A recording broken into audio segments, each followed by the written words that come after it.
this morning as KTBS 3 continues to celebrate our 70th anniversary. We've continued to look back at the history of the Arklatex with 70 stories. This morning we take you back to the 1990s when the oil industry was down and the economy needing some much needed oxygen.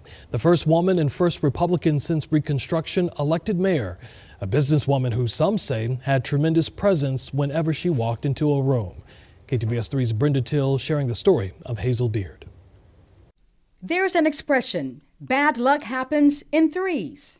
In the late 1980s, the saying rang true for the oil town of Shreveport, when the price of oil fell from $27 a barrel to below $10. Firms that had been here since the 1920s and some before just folded their tents, and there was a fire sale on equipment.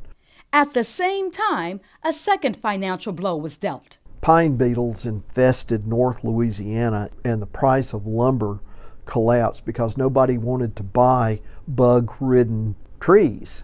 The infestation killed about $1 billion worth of Louisiana's timber inventory. The third thing that happened was we grow a lot of soybeans. Brazil had a wonderful growing season, and they made the market drop.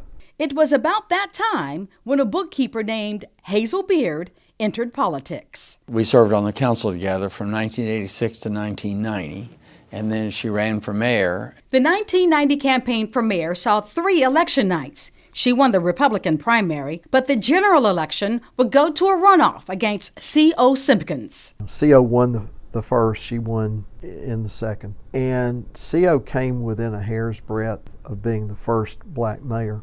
I'm sure Dr. Simpkins would have made a good mayor, but Hazel made a good mayor. And Shreveport really did all the growing at that particular time.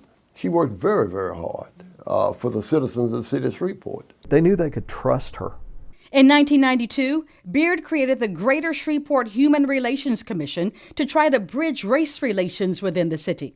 She was a consensus builder. But consensus doesn't dictate decisions for change. The first set of lights on the Texas Street Bridge was done during Hazel's term. I saw it as long-term something great for our city. The neon bridge to Bossier City brought spectators and skeptics.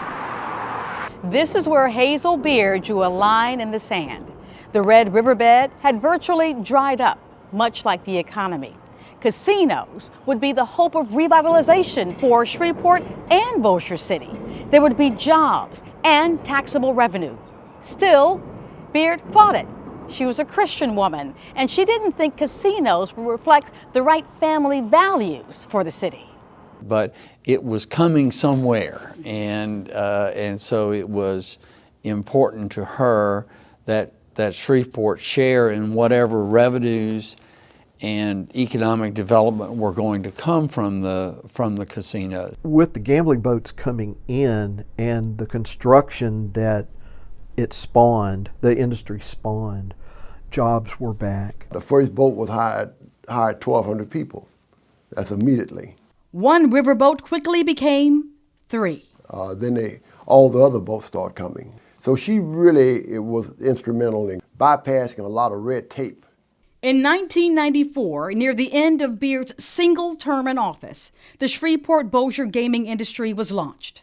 And I believe we was the one that really started moving faster than anyone else because it was a shot in the arm for our economy. Beard was quoted in 1994 by the Shreveport Times as saying, she hopes her legacy is not gambling.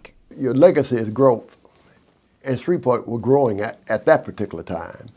And that's really her legacy. And not only she worked on the riverboat, she worked on other industry coming here, like the port. When I think of a physical legacy, I really do think of Festival Plaza because history tells us that it's turned out exceptionally well. With the economic hardships of the late 1980s and a city in need of a new direction, leaders like Hazel Beard helped foster hope for better times. You know, it's sort of like the tale of two cities. She came in at the best of times and the worst of times.